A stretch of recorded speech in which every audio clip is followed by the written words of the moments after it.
Makanya Imam Syafi'i ngendikan istighna itu apa? Al istighna anis sya'labi. Yang dikatakan kecukupan adalah berusaha sebanyak mungkin banyak hal tidak kamu butuhkan. Bukan memenuhi semua kebutuhan kamu, karena nafsu kamu ini tidak ada batasnya gitu. Kalau kamu penuhin nggak akan selesai.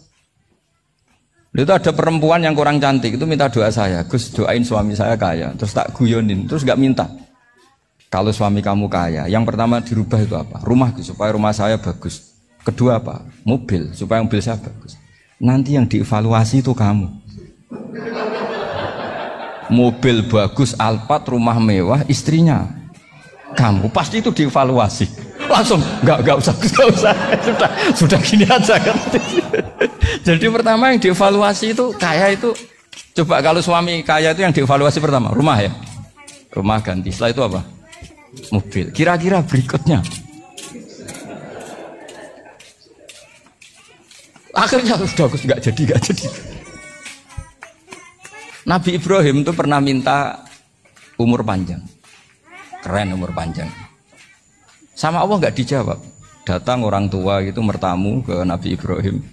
Terus disuguhi dikasih kurma. Apa itu? Kok kurma apa? Anggur yang sudah matang sekali. Sudah dimakan. Setelah dimakan meler keluar lagi. Dimakan lagi meler lagi.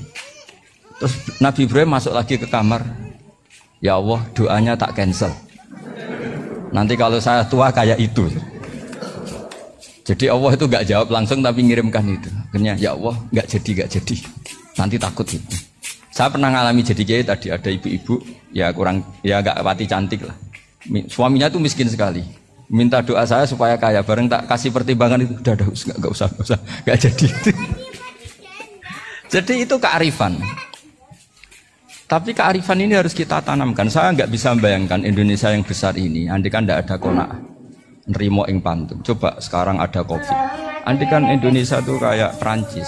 Saya beberapa kali punya tamu orang yang hidup lama di Perancis, bahkan dapat istri orang Perancis. Itu dulu gak begitu mencintai Indonesia. Tapi setelah di Perancis 2 tahun, wah Indonesia hebat. Di Perancis itu kata dia kalau cerita, semua kebutuhan masyarakat itu dibebankan ke negara. Apa saja minta negara, apa saja nyoal negara. Sementara Indonesia, coba kalau Indonesia mengalami seperti ini kok tidak ada qanaah rimo ing pantum, bisa kios Indonesia. Orang miskin nyalahkan negara, kelaparan nyalahkan negara, apa saja. Tapi barokahnya dididik kiai, jogeman nyalahno wong liya. Urip pun romo ing pandum, diame. Sampai gak ngerti kalau Covid. Banyak tuh orang-orang kampung itu, orang lugu-lugu itu. Mbah niki saking Covid, salam ning Covid, muga-muga umure panjang. Dikira Covid itu nama orang yang ahli sosial itu. Mbah niki dana saking Covid. Matur nuwun sampekno salamku muga-muga umur panjang. Bingung kan yang nganterin ini. Ini gimana yang mau menjelaskan? Memang enggak paham. Ribet kan. Tapi saya pastikan bahwa dengan keadaan seperti ini kita bahagia, kita stabil, itu jelas barokahnya kalimat tadi, moto tadi atau pegangan hidup tadi. Makanya disebut al-ibarat qutun li'ailatil mustami'in, bahwa redaksi atau kata-kata atau pegangan atau filosofi hidup apalah namanya itu adalah penyemangat. Karena kata-kata ini memang luar biasa. Ketika sahabat perang demi kebenaran, zaman itu ya pasti benar karena yang dibela Nabi. Dulu itu kan enak zaman Nabi, yang dibela mesti benarnya, musuhnya mesti salahnya. Sehingga dulu itu memang harus tegas. Kalau sekarang mau tegas gimana? Yang kamu bela tidak mesti benar, musuhnya tidak mesti salah. Ribet kan kalau misalnya saya tukaran sama Pak Rektor, kamu mau bela mana kan bingung. Saya tidak mesti benar, saya tidak Nabi. Pak Rektor apalagi tidak mesti benar lagi kan? Ribet kan? Jadi kalau kita mau perang sekarang itu mau pede gimana? Enggak. Makanya banyak ulama sekarang tuh mau tegas tuh enggak berani karena ya banyak hal yang abu-abu lah wilayahnya, misalnya pilihan presiden atau pilihan bupati, pilihan menteri. Kamu mati-matian bela itu, yang kamu bela tidak mesti benar, musuh kamu tidak mesti salah. Misalnya pilihan bupati, wah ini kabupaten ini baik kalau bupatinya ini, yang satu bilang ini, terus tim suksesnya kamu tanya, kamu yakin? Ya enggak juga. Lah kenapa semangat? Kan saya botohnya paling alasannya ya itu aja. Bukan yang lain. Beda dengan zaman Nabi. Nabinya mesti benar, Abu Jahalnya mesti salah. Kan enak aturan mainnya jelas. Singkat cerita dalam perang itu banyak sahabat yang alami luka, ngalami apa. Kemudian curhat ke Nabi. Ya Nabi gara-gara derekkan jenengan, ngikuti jenengan saya harus ngalami seperti ini, seperti ini. Ngiranya orang itu diapresiasi sama Allah keluarnya. Ternyata sama Allah gak diapresiasi. Malah diturunkan ayat intakunu ta'lamuna fa innahum ya'lamuna kama ta'lamun wa tarjuna minallah ma'ala yarju. Kalau kamu sakit karena perang, orang-orang kafir itu ya sakit. Itu saja berani padahal demi kekafiran. Wa tarjuna minallah ma'ala yarjun, padahal kamu punya nilai lebih yaitu berharap kepada Allah yang mereka tidak punya. Saya jadi kiai itu ya kadang mangkel. Karena yang benci ya benci, yang seneng itu ngel-ngel loh kayak Pak Bejo. Jadi semuanya ribet. Lah iya, yang benci ya ganggu, yang seneng ya ganggu, tambah nemen. Seribet. Tapi kalau sudah ingat bandar narkoba, mereka berhadapan dengan polisi, kadang ditembak karena kesalahannya terlalu fatal. Antar persaingan mereka juga bisa tembak-tembakan karena merebut pasar narkoba. Itu saja mereka berani. Kok kita yang jadi kiai kadang dicium tangannya, dihormati gak berani, hanya takut apa ya, musibah-musibah kecil atau problem-problem kecil. Lah iya, kalau kita bandingannya gitu. Kalau kamu mau tahajud kedinginan, itu masih nanti dihisap Allah itu gitu. Maling ayam itu keluar malam-malam, hanya dapat ayam. Itu gak takut dingin. Ya gak takut digebuki masa. Kamu mau tahajud aja takut dingin. Makanya nanti hisapnya orang soleh itu nanti dijajarkan orang dolim. Terus diperbandingkan. Wah itu habis kamu kalau itu. Jadi misalnya Unisula mau rapat, tapi ini malam, kalau malam dingin nanti sama masuk angin. Wah anak-anak pang di perapatan aja berani kamu. Kalau sudah perbandingannya gitu tuh ribet kita nanti. Makanya itu kalimat itu moto atau filosofi hidup. Sehingga diulang lagi nasihat itu. Iyam saskum korhun faqad masal qoma korhum mislu. Kalau kamu kena luka, orang-orang yang nggak benar juga akan kena luka. Itu aja berani demi ketidakbenaran. Masa kamu demi kebenaran enggak berani? Akhirnya orang itu, ya itu kalimat, itu heroik. Makanya kita ini penting ya. Makanya tadi himne Unisula dimulai kalimat thayyibah. Karena kalimat ini yang menjaga kita kalimat ini. Misalnya tentang Tuhan. Kenapa orang Islam imannya kokoh seperti ini, termasuk yang sudah hidup di Amerika, di Australia, di mana-mana. Itu ya barokahnya ajaran atau barokahnya kalimah. Saya sebut kalimah saya pakai bahasa santri. Karena la ilaha illallah itu dalam tradisi santri disebut kalimatu haqqin alaiha nahya wa alaiha namut wa alaiha nub'ats. Ada yang riwayat wa biha nub'ats insyaallah taala minal aminin. Kenapa mereka di mana-mana meskipun sekolah di Amerika, di Australia, bahkan di Uni Soviet tetap mukmin? Itu barokahnya ajaran yang benar. Allah itu siapa? Tuhan. Tuhan itu sifat dasarnya apa? Awal. Dia harus wujud awal sebelum makhluk yang lain. Sehingga ketika ada negara yang maju, yang tertib, manajemennya tertib, masyarakatnya makmur, tapi punya Tuhan yang tidak seperti itu, tidak awal, itu sudah gak nyaman. Karena ndaklah keren Tuhan saya, karena Tuhan saya itu al-awwal, zat yang pertama. Tuhan saya keren lah, zat yang gak mati. Tuhan yang gak mati, yang gak pernah mengalami kematian.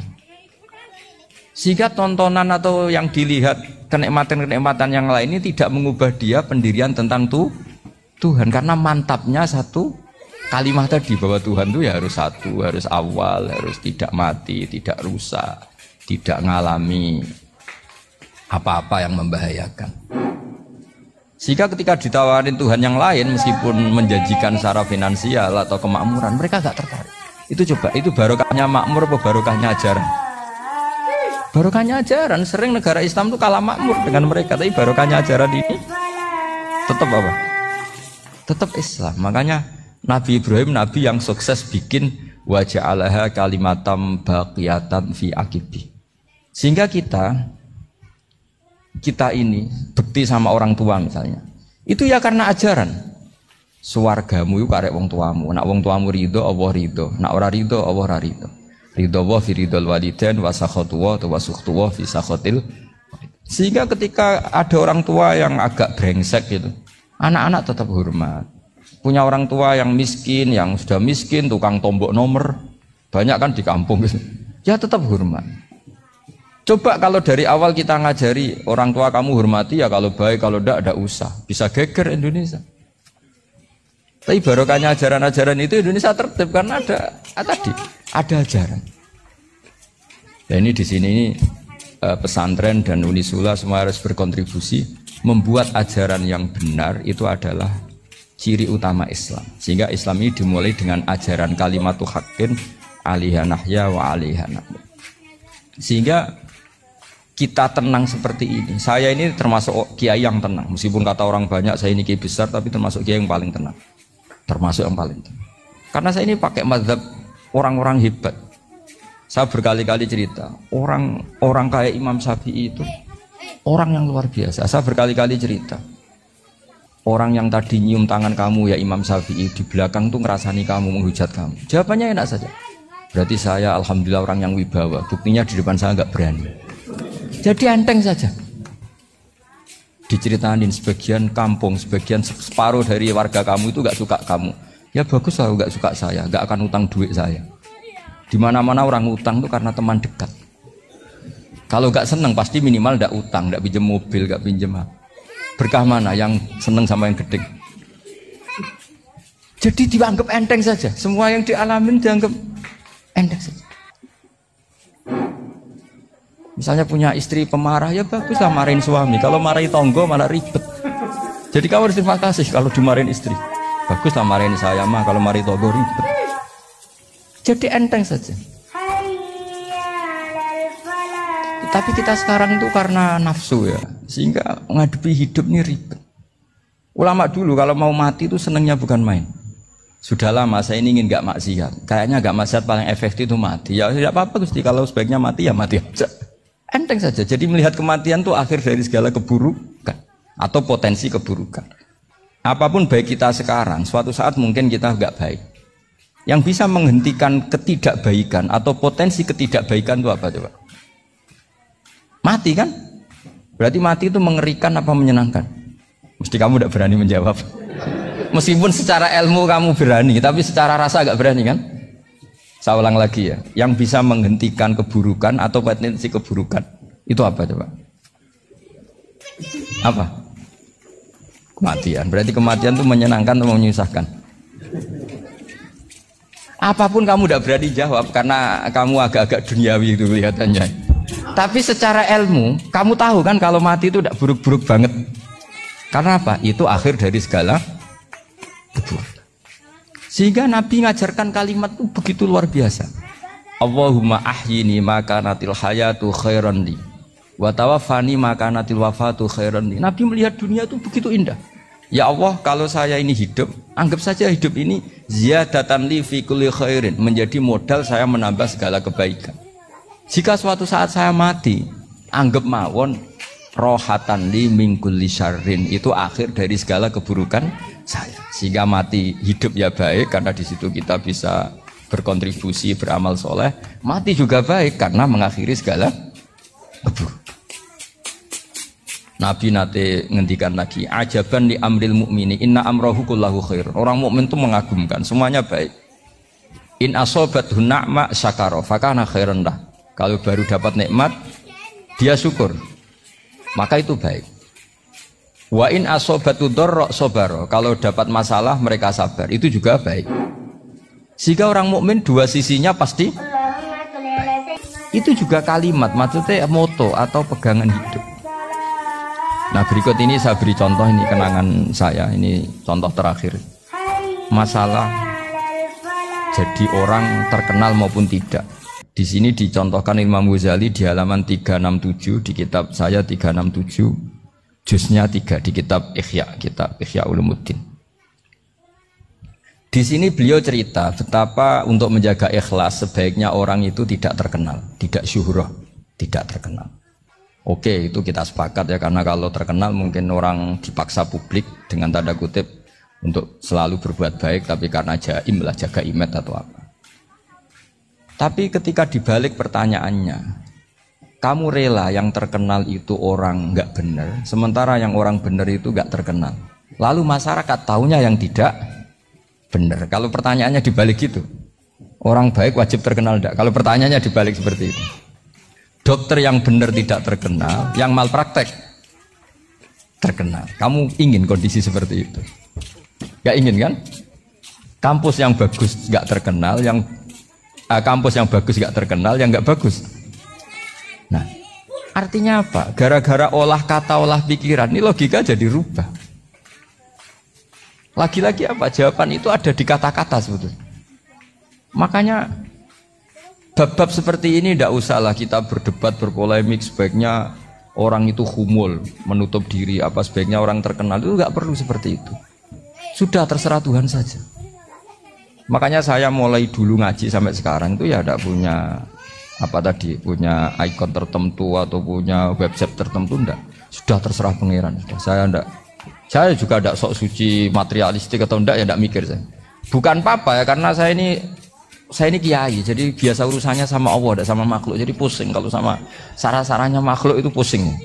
Meskipun rektor kalau nasihati saya pasti tidak saya terima, itu tetap makhluk, itu sudah ada ngefek kalau saya itu sudah ada itu. Bukan karena saya sombong, ya memang makhluk betul gitu, bukan. Cuma nasibnya bejo aja, tapi makhluk tetap makhluk. Saya beri contoh ya. Ini makalah yang ditulis Imam Ghazali. Ya, i'lam aslahakallah anna aslal jah wa intisarus sayyid atau sayyidi wal istihar bahwa mazmum itu. Balil mahmudu al-khumulu illa man syaharahu wa ta'ala li nasri dini min ghairi takallufi talabi syuhrati minhu. Jadi kalau kamu ingin ibadah kamu selamat, ya kamu jangan terkenal. Tapi resikonya adalah kalau kebaikan itu tidak terkenal, maka gak dikenali. Kalau gak dikenali berarti masyarakat hanya punya percontohan yang tidak baik, karena yang baik tidak terkenal. Jadi itulah ulama-ulama dulu. Jadi apa-apa itu dibanding-bandingkan. Kemudian nanti kelihatan, jawabannya itu kelihatan. Jadi ulama dulu itu biasa ngarang misalnya afatun nikah, sisi negatifnya nikah. Harus ngurmat istri, harus macam-macam, kalau terlantar itu ya dosa. Seperti tadi Pak Marsudi cerita, kalau orang ngapalkan Quran itu takut lupa, kalau lupa itu jadi dosa. Pertanyaannya, kalau semua orang takut lupa, takut dosa, semua orang nggak hafal Quran karena potongan-potongan lupa. Cara berpikir tidak seperti itu. Kalau berpikir ya namanya hafalan, ya inginnya hafal, kan nggak ingin lupa. Lah nanti kalau takdirnya lupa karena hal-hal yang dimaklumi oleh syariat itu enggak yang termasuk dosa. Yang dosa itu lupa takliwiri udhrin syar'iyyin, lupa yang tidak ada sebab yang apa? Syar'i. Tapi lupa bawaan EQ-nya tidak bagus. Lupa bawaan sering dibentak. Oh itu enggak masalah karena bawaannya orang tertekan itu ya lupa. Coba kamu hafal Quran. Terus punya kredit jatuh tempo. Pas hari itu aku yakin enggak cerdas sudah. Itu bawaannya orang tertekan itu pasti lupa. Jadi ya saya teruskan ya. Jadi terus ada makalah yang sangat bagus sekali tentang itu. Saya baca ya. Wa yadullu ala dzalika anna Allah azza wa jalla amaral anbiya'a bi idharil amali lil iktida wa khassahum bi mansibin nubuwah. Wala yajuzu ayyudhanna bihim annahum khurrimu afdhalal amalen. Jadi orang yang terlalu mendewa-dewakan khumul itu menutup diri. Oke, itu baik karena dengan khumul, dengan menutup diri Anda tidak riya, Anda tidak pamer. Tapi kata Imam Ghazali, kamu juga harus ingat di antara syaratnya Nabi itu harus mengumumkan kalau beliau itu seorang Nabi. Harus memaklumatkan kalau beliau seorang Nabi supaya bisa diikuti. Caranya sholat harus diumumkan sehingga Nabi itu mengatakan harus jamaah. Karena dengan cara jamaah itu bisa shollu kama ra'aitumuni usolli. Coba kalau Nabi sholatnya nggak diperlihatkan, kamu harus sholat yang benar. Caranya gimana ya Rasulullah? Itu rahasia. Bingung nggak kira-kira? Bingung nggak? Ya misalnya amal rahasia selalu lebih baik. Terus ada pertanyaan, Nabi ngendikan kamu sholat yang benar. Caranya gimana Nabi? Ya itu rahasia. Terus gimana coba? Tapi Nabi ngendikan apa? Shollu kama ra'aitumuni usolli. Ya sudah kamu sholat, niru saya sholat. Berarti Nabi sholatnya diperlihatkan apa disembunyikan? Diperlihatkan. Jadi begitu juga saya berkali-kali bilang, orang tahu kalau itu bidan ya berdasar tulisan itu bidan. Tahu kalau itu dokter gigi ya itu dokter gigi. Jangan sampai gara-gara tidak ada tulisan mau beli alat bangunan di dokter gigi, mau periksa gigi di toko bangunan. Gara-gara apa? Nggak ada maklumat. Ya, di sini ulama-ulama selalu memaklumatkan dirinya. Termasuk Imam Ghazali ketika ngarang kitab dinamai Ihya Ulumuddin, bahwa kitab ini bisa menghidupkan ilmu-ilmu agama yang mulai hilang. Begitu seterusnya.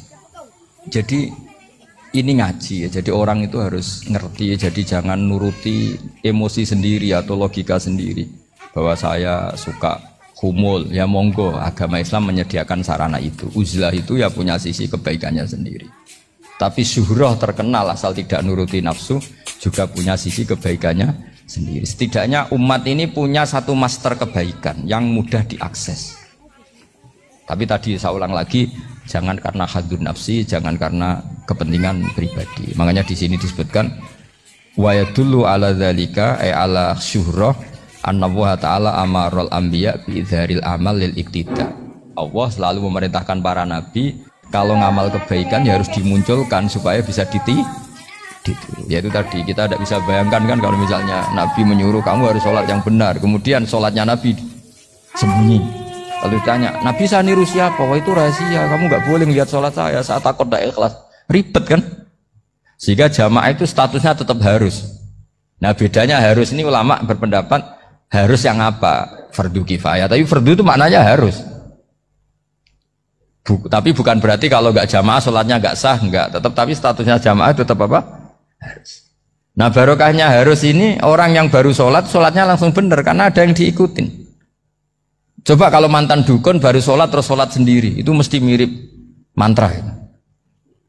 Karena dia tidak ada master percontohannya. Tapi barokahnya ada master, orang paling bodoh pun kalau sholat ya benar, karena standar ada komandonya, ada imamnya. Sehingga Imam Ahmad malah berpikir keras, syarat sahnya sholat itu harus jamaah. Cara pikirannya Imam Ahmad keras sekali beliau. Sehingga kalau orang sholat sendiri kok ada orang lain yang maunya berjamaah harus bayar, orang itu harus bayar demi sahnya sholat. Itu madzhabnya Imam Ahmad. Tapi kalau madzhab Syafi'i hanya mengatakan itu fardu kifayah. Yang kalau satu komunitas gak mau melakukan semuanya apa? Dosa. Ya jadi ini